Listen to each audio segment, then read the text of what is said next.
물은 필요하죠, 물. 우리 인생에 물이 없으면 안 됩니다. 근데 이 성경에 나오는 오늘의 이제 제목, 오늘의 이제 말씀이 좀 바다에 관련된 내용들인데, 사실 물과 음식은 우리의 삶에 굉장히 필요한 것이고, 물이 없으면 우리의 인생은 참 죽게 됩니다. 그런데 오늘 이 성경에 나오는 물에 관한 것들, 또 바다에 관한 것들, 뭐 호수에 관한 것들을 비교를 해보자면요. 굉장히 좀 바다라는 게 되게 부정적으로 나올 때가 있어요.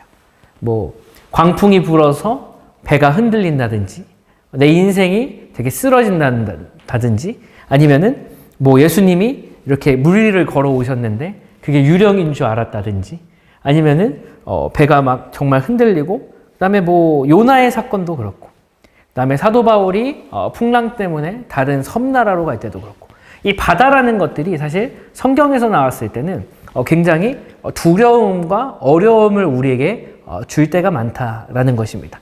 자, 오늘 우리 말씀을 나누기 전에 여러분들 혹시 밤바다 가보신 적 있으십니까? 밤바다 아주 좋죠. 근데 사실 저는 그렇게 밤바다를 좋아하진 않아요. 왜냐하면은 안 보이잖아요. 막 제주도에서 이렇게 보면은 한치잡이배밖에 안 보입니다. 안 그렇습니까? 여수 밤바다는 잘 보입니까? 잘 보여요? 그렇습니까? 알겠습니다. 저는 근데 밤에 있는 바다, 뭐 부산을 가든지, 뭐 제주도를 가든지, 밤에 있는 바다를 보면 사실 저는 좀 무서워요. 여러분들은 안 무서우신가 봐요. 빠져들어야지 정신 차리시는. 저는 진짜 무서웠어요. 안 무서웠습니까? 시흥 바다는 안 무서워요? 갯벌이라서? 오케이, 알겠습니다. 알겠습니다. 제가 막 날씨가 엄청 안 좋을 때, 이제 제주도에 뭐 주상절리를 간다든지, 혹시 부산의 태종대 가보셨습니까? 태종대? 태종대라고 이렇게 막 바다가 엄청 잘 보이는 데가 있어요. 근데 거기가 안전바가 없어요. 안전장치가 없단 말이에요. 근데 이제 절벽까지 봐서 이 바다를 볼 수 있는 거예요. 그래서 제가 이제 아내랑 같이 갔을 때, 아내가 저한테 이렇게 얘기했습니다. 바람 때문에 넘어질 것 같아. 바람 때문에 저길로 빠질 것 같아. 얘기를 했는데, 저는, 아니야, 당신은 빠지지 않아.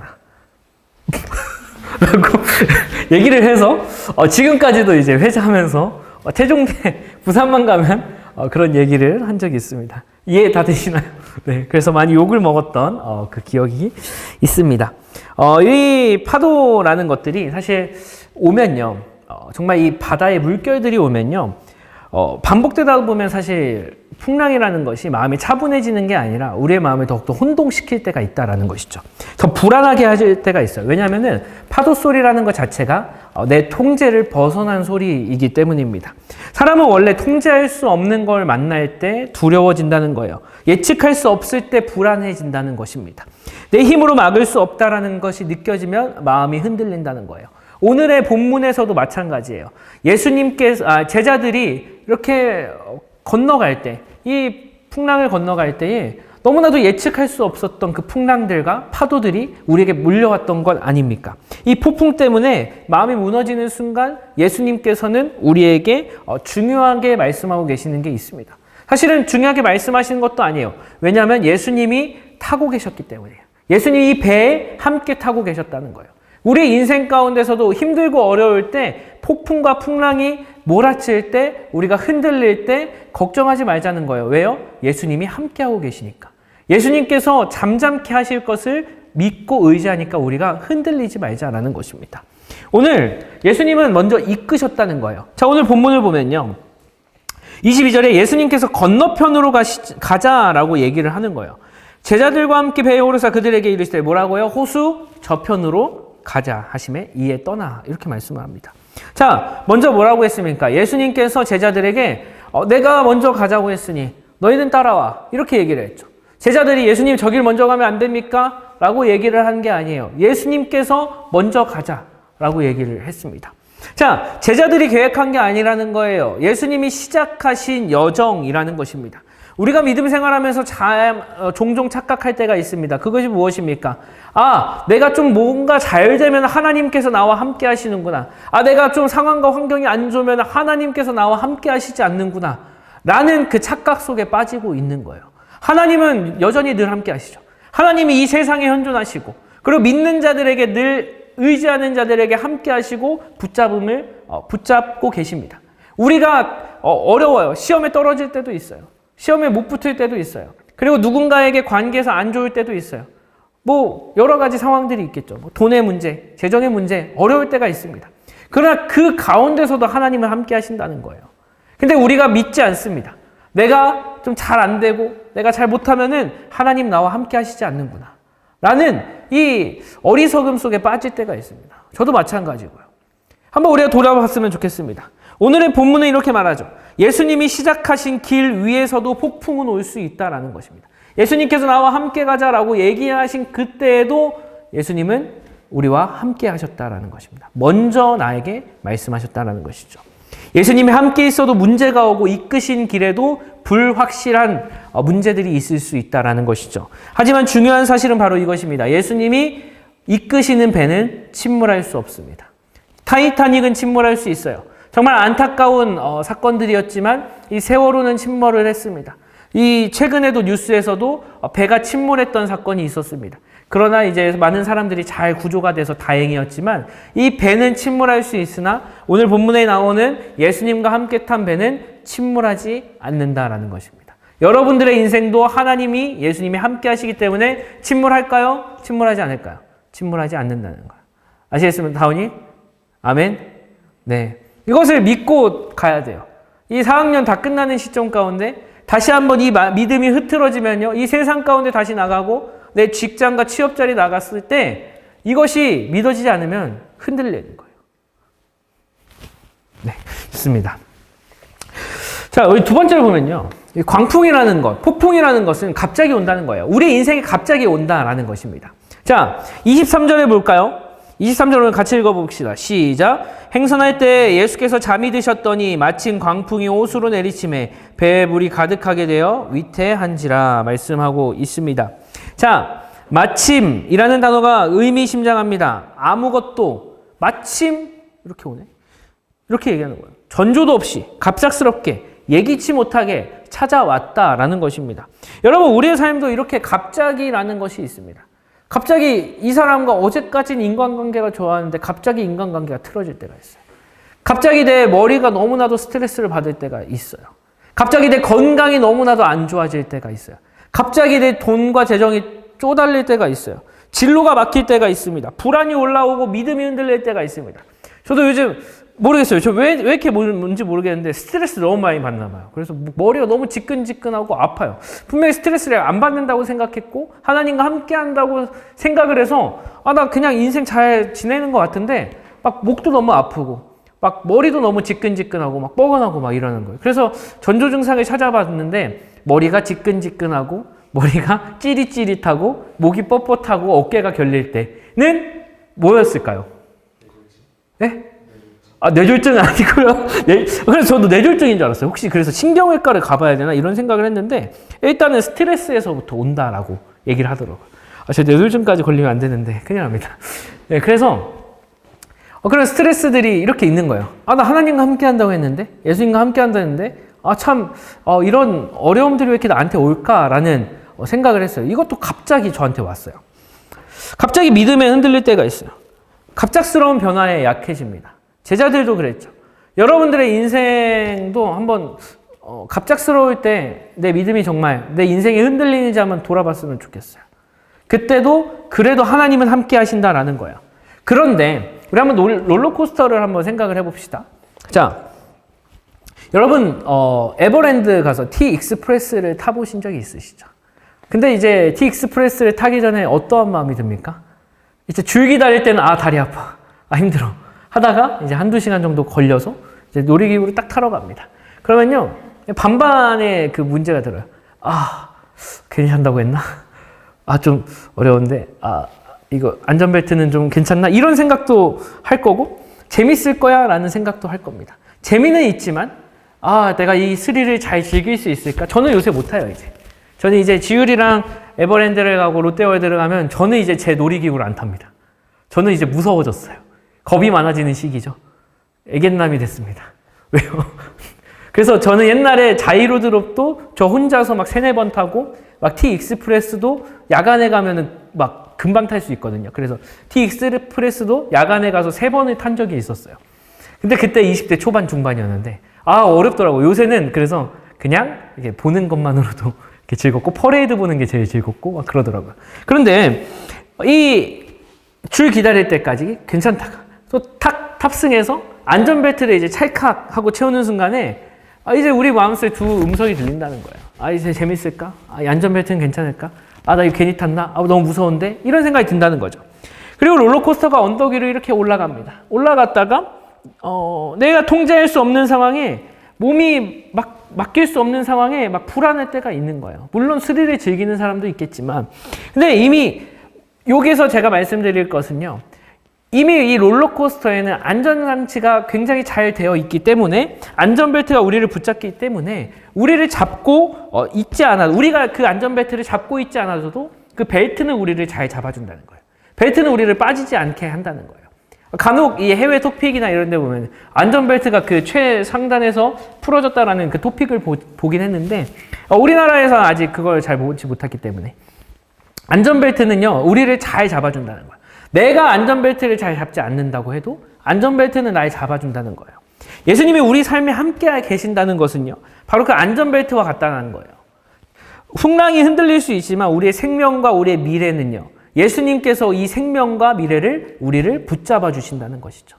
그것이 예수님의 안전벨트입니다. 그렇기 때문에 우리가 하나님을 막 놓는 순간이 있다고 할지라도 우리가 하나님을 의지하지 못하는 순간 가운데서도 무엇입니까? 하나님은 우리를 놓지 않고 계신다라는 것이죠. 우리가 잊지 않으셨으면 좋겠습니다. 근데 제자들이 이렇게 외칩니다. 주여 우리가 죽겠나이다. 주님 우리가 죽게 생겼는데 잠이 드십니까? 자고 계십니까? 예수님 얼마나 스트레스 받습니까? 예수님이 여태까지 이렇게 잘 이끄시고 너희를 죽지 않게 먹이시고 살리셨는데 이걸 우리가 의심한다는 거예요. 근데 이 말씀을 보면요 우리가 좀 다시 한번 이해해도 돼요. 왜냐면요 23절에 보면요 이렇게 말씀합니다. 마침 광풍이 호수로 내리침에 배에 물이 가득하게 되어 위태한지라. 뭐예요? 그냥 광풍만 분다는 게 아니에요. 풍랑만 나한테 온다는 게 아니에요. 뭐예요? 배에 물이 가득 찼다는 거예요. 배에 물이 가득 찬 순간 어떻습니까? 배는 침몰하게 될 수밖에 없어요. 그러니까 당연히 믿음이 없이는 이게 일반적인 그 내용이라니까요. 일반적인 우리의 모습들이라니까요. 아까도 얘기했지만 배 뉴스, 기사들을 보면요. 결국엔 다 죽음밖에 없어요.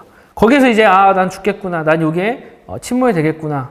수장 되겠구나. 이 생각밖에 없을 거예요. 사실 제자들은요, 예수님이 잠들어 계신다는 상황을 보고 믿음을 잃었다는 거예요. 그러나요, 예수님은 주무신다. 나를 신경 쓰지 않는다라는 거예요. 이렇게 해석을 한 거예요. 그러나 우리 한번 다시 생각해 봅시다. 여기에서 저는 예수님의 성육신적인 것을 보게 됩니다. 우리 제자반 할 때도 이제 성육신에 대해서 함께 배우는데 예수님의 성육신이 무엇이죠? 이 겸손함이에요. 그래서 자기의 하나님의 그 본체를 놔두고 종의 형상으로 이 땅에 오신 것이죠. 그 삶으로 우리에게 오셨고 우리에게 비춰주셨어요. 그래서 잠이 좀 드셨다. 근데 이 잠드셨다는 건요. 그럼에도 불구하고 이 그 안에 통제함이 있었다라는 거예요. 예수님께서는 그럼에도 능력을 베푸실 수 있는 분이기 때문에 예수님은 이 상황 가운데서도 통제할 수 있는 힘을 가지셨다라는 겁니다. 예수님이 걱정하셨다면 잠드시지도 않으셨겠죠. 우리는 종종 상황을 보고 하나님을 판단합니다. 하나님께 이야기하는 거예요. 왜 내 기도에 바로 응답을 안 하실까? 왜 나를 못 본 척 하실까? 내 인생에 지금 물이 이만큼 차가지고 난 이제 죽게 생겼는데 하나님은 왜 나를 살피시지 않는 것일까? 라는 것들이죠. 그러나 하나님은요, 우리의 삶에 보이지 않게 일하시는 분인 줄 믿습니다. 그리고 우리가 모르게 지키고 계시고 우리가 이해를 못해도 함께 계신다는 거예요. 이제 아이에 대한 예화가 있는데요. 아이가요, 되게 밤길에 혼자 다니면 얼마나 무섭겠습니까? 밤길에 혼자 다니지도 못하겠죠. 그러나 아버지의 손을 잡는 것 하나만으로도 이 아이는 평안함을 느낍니다. 왜냐하면 아버지가 나를 지켜줄 수 있는 힘이 있기 때문에 아버지와 함께 가면은 나는 동물이라든지 사람이라는 어떤 것들에서 나를 지켜주실 거야라는 생각들을 할 수밖에 없기 때문이죠. 그래서 이 평안이라는 것은 여러분들 환경에서 오는 것이 아니에요. 내가 낮에 길을 갈 때, 만약에 낮에 혼자 길을 가도 이게 평안하다라는 것이 아니에요. 왜냐하면 낮에도 사건, 사고는 일어나거든요. 그러나 이 깜깜한 어둠 같은 밤 가운데서도 나를 지켜주는 경호원이 있다면, 나를 지켜주는 아버지가 있다면 그 길을 함께 가도 무섭지 않은 거예요. 내가 아무리 낮이든 밤이든 어려운 상황 가운데서도 이 평안이라는 것은 환경과 상황에 따른 것이 아니라 누가 함께 하느냐라는 것이죠. 누가 함께 하니까 우리의 삶이 평안합니까? 하나님이 함께 하시니까. 예수님이 함께 하시고 성령님이 내 안에서 함께 일하시고 계시니까 우리의 삶이 평안할 수밖에 없는 것입니다. 그렇기 때문에 저도 이 말씀을 생각하고 들으면서 다시 한번 놓치었던 것들이 무엇이었나, 고민했던 것들이 무엇이었나 내려놓게 되더라고요. 내 스트레스를 내려놓게 되더라고요. 왜냐하면 저도 이제 아침에는 애기 보고 점심에는 또 일하고 설교 준비하고 설교 어떻게 할까, 찬양 어떻게 할까, 이런 여러 가지 생각들, 겨울에는 수련회 또 기도 수련회 말씀 이런 것들을 생각하니까 내 미래를 생각하니까 너무나도 머리가 아픈 거예요. 내 작은 이 뇌 속에서. 근데 하나님께 하나씩 맡기고 하나님께서 함께 하시니까 표정 자체가 달라지는 거예요. 내 스트레스가 날아가게 되는 거예요. 하나님께 맡기면 되는 걸 내가 너무 내 생각만으로도 살지 않았을까, 이런 생각하는 거예요. 우리 체리 졸려요. 어제 스크림 잘 하고 왔어요? 네. 좋습니다. 그래서 우리가 누군가와 함께 있었기 때문에, 하나님이 우리와 함께 하시기 때문에 평안하다는 것이에요. 여러분들, 풍랑이 사라져서 평안한 것이 아니에요. 내 인생의 풍랑이 한번 지나가면은 평안해지겠다 이렇게 얘기하지만 그 순간은 잠깐이겠죠. 결국엔 누가 함께 하느냐가 우리의 인생을 좌우한다는 것이죠. 그래서 이 예수님은요, 폭풍보다 먼저 우리의 믿음을 보신다는 거예요. 이 인생의 폭풍이 찾아왔을 때 과연 나는 이 폭풍을 먼저 바라보고 있느냐, 아니면 나는 주님께 대한 믿음을 바라보고 있느냐라는 것이죠. 풍랑을 잠잠하게 하신 예수님은 제자들에게 이렇게 묻습니다. 너희 믿음이 어디 있느냐? 너희들의 믿음이 어디 있냐라고 말씀을 하는 거예요. 예수님이 보신 것은요, 폭풍의 크기가 아니라는 거예요. 제자들의 믿음의 방향이었다는 것입니다. 믿음이라는 것은요, 나는 잘 믿고 있어, 나는 잘 살고 있어라고 스스로 느끼는 감정이 아니라는 거예요. 내 마음이 무엇을 더 크게 보느냐라는 것입니다. 내가 이 상황과 환경과 나에게 다가오는 풍랑과 폭풍을 바라보느냐, 아니면 지금 살아계시고 역사하시고 우리를 여전히 인도하시는 하나님을 바라보느냐에 대한 차이점이라는 것입니다. 그래서 폭풍을 크게 보고 있으면 어떻습니까? 두려움이 커질 수밖에 없는 거예요. 우리 상황과 문제와 환경만을 바라보고 있으면요, 우리의 어려움만 가득하다는 거예요. 그러나 예수님을 크게 보면 어떻습니까? 예수님이 계시다는 것 자체로 평안함을 느끼고 거기에서 우리가 주님께 맡기고 살아갈 수 있는 거예요. 그래서 믿음이라는 것은 상황을 무시하는 게 아니에요. 상황보다 예수님을 더 신뢰하는 거예요. 그 상황도 우리가 잘 처리해야 되겠죠. 그러나 그 상황만을 바라보는 것이 아닙니다. 결국에는 믿음이라는 것은 예수님을 더욱더 바라보라라는 것입니다. 결론입니다. 오늘 우리에게 주시는 은혜가 어떻습니까? 여러분들의 삶의 풍랑에 어쩌면 계속 올 거예요. 삶의 풍랑은 계속해서 우리에게 올 수밖에 없습니다. 예수님 믿는다고 예외가 아니라는 것이죠. 하지만 오늘 본문은 우리에게 분명히 말씀하고 있습니다. 예수님께서 계신 배는 침몰하지 않는다. 예수님은 풍랑 속에서도 우리를 보고 계신다는 거예요. 평안은 안정된 상황이 아니라 예수님과의 신뢰의 관계에서 온다라는 것입니다. 이 말씀을 오늘도 우리가 붙들고 나아가겠습니다. 지금 여러분들에게 물어보겠습니다. 지금 여러분들의 삶에는 어떤 파도가 일어나고 있습니까? 진로가 여러분들에게 심한 파도를 겪게 합니까? 관계, 자존감, 불안, 또 말할 수 없는 그 마음의 흔들림입니까? 그 파도보다 더 크게 보이는 것들이 무엇입니까? 문제입니까? 아니면 예수님입니까? 여러분들의 믿음이 지금 과연 어디를 향해 보고 있는지 다시 한번 돌이켰으면 좋겠습니다. 예수님께서는 오늘도 우리에게 말씀을 하는 거예요. 나는 너와 함께 이 배를 타고 있다. 내가 너 인생 끝까지 내 배에 타고 있는 너를 안심하게 해준다. 내가 함께 있으니 너가 평안할 것이다 라고 말씀을 하고 있습니다. 그러니 두려워하지 말아라. 끝까지 안전하게 너를 이끌겠다 라고 말씀하는 거예요. 오늘 한번 정말 결론과 핵심을 보도록 하겠습니다. 첫 번째 무엇입니까? 예수님이 시작하신 여정에도 폭풍은 온다라는 것입니다. 그러나 두 번째, 풍랑보다 더 큰 문제는 시선이라는 거예요. 과연 우리의 풍랑을 바라볼 것인가, 예수님을 바라볼 것인가, 우리가 다시 한번 느껴야 된다는 것이죠. 평안이라는 것은 상황이 아니라 관계의 신뢰에서 온다는 거예요. 아무리 상황과 환경이 나를 지배한다고 할지라도 그것을 더욱더 벗어나 예수님께 시선을 두고 누구와 함께 있느냐에 따라서 우리의 인생이 평안으로 바뀐다는 것이죠. 예수님의 계신 배는 절대 침몰하지 않고 두려움을 잠잠케 하신 분은 예수님밖에 없다라는 것입니다. 우리에게 한번 적용을 해봤으면 좋겠습니다. 과연 우리가 두려움이 올 때 나는 문제를 해결하고 있는가? 문제를 바라보고 있는가? 예수님을 바라보고 있는가? 예수님은 풍랑보다 먼저 제자들의 믿음의 방향을 보셨죠. 그렇죠. 여러분들의 상황과 환경에 문제가 왔을 때 과연 나는 이 문제를 먼저 바라보느냐? 그 문제보다 더 크신 예수님을 바라보느냐? 두 번째, 상황이 잠잠해지지 않아도 평안을 누릴 수 있다는 것이에요. 평안이라는 것은 감정의 안정이 아니에요. 감정적으로만 끝나는 것이 평안의 안정이 아니라 예수님과의 관계에서 오는 확신이라는 것이죠. 그 확신을 품고 살아가기 원합니다. 마지막으로 예수님은 버리지도 또 포기하지도 않으신다는 거예요. 결국 내가 이곳에 배에 탔고 내가 너를 이렇게 이끌 것이다 라는 이 배는요, 예수님이 타신 배였다는 거예요. 예수님이 타신 배는요, 끝까지 그곳으로 종착하고 안전하게 인도하신다라는 것입니다.